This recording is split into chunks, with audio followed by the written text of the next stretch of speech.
Paul and Muhammad both talked about historical figures, but one of them was exceptionally careful, while the other was extraordinarily sloppy. Care to guess which is which?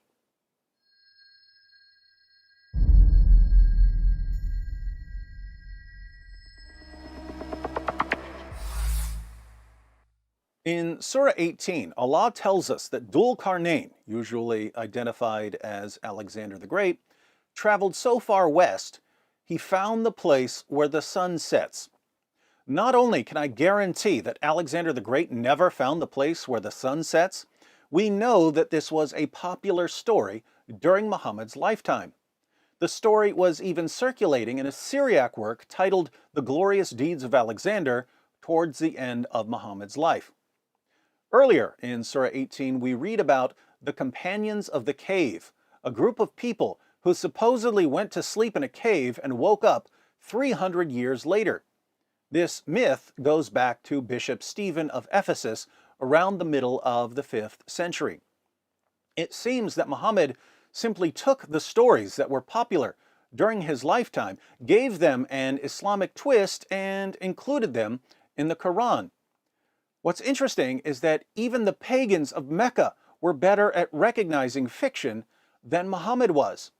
In Surah 6, verse 25, Allah says to Muhammad, "When they come to you to argue with you, the unbelievers say, 'These are nothing but fables of the men of old.'" Here we have pagans saying, "Muhammad, you don't really believe these stories, do you?"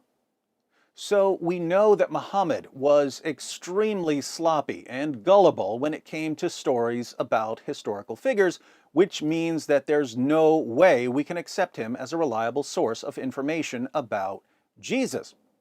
Paul, by contrast, was far more careful in transmitting stories. As a Pharisee, Paul was obsessed with preserving and passing on authoritative tradition. Paul describes his life as a Pharisee by saying, "I was advancing in Judaism beyond many of my contemporaries among my countrymen, being more extremely zealous for my ancestral traditions." Paul's obsession with tradition doesn't go away when he becomes a Christian. He just changes the source of authority. As a Pharisee, he would have passed on traditions he obtained from respected rabbis. As a Christian, he passed on traditions he obtained from Jesus' apostles. When we read what Paul says about Jesus, we're reading the words of a man who was trained all of his life to carefully and zealously preserve and pass on authoritative tradition from respected sources.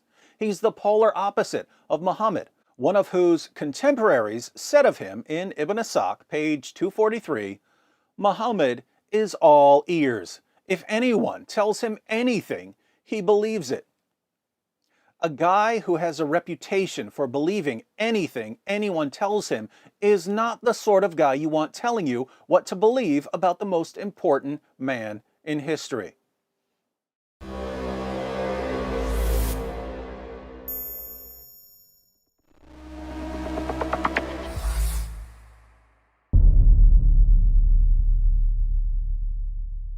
Hi everyone, thanks for watching. In case you stumbled upon this video while browsing or searching, I wanted to let you know that it's part of a series comparing Paul and Muhammad.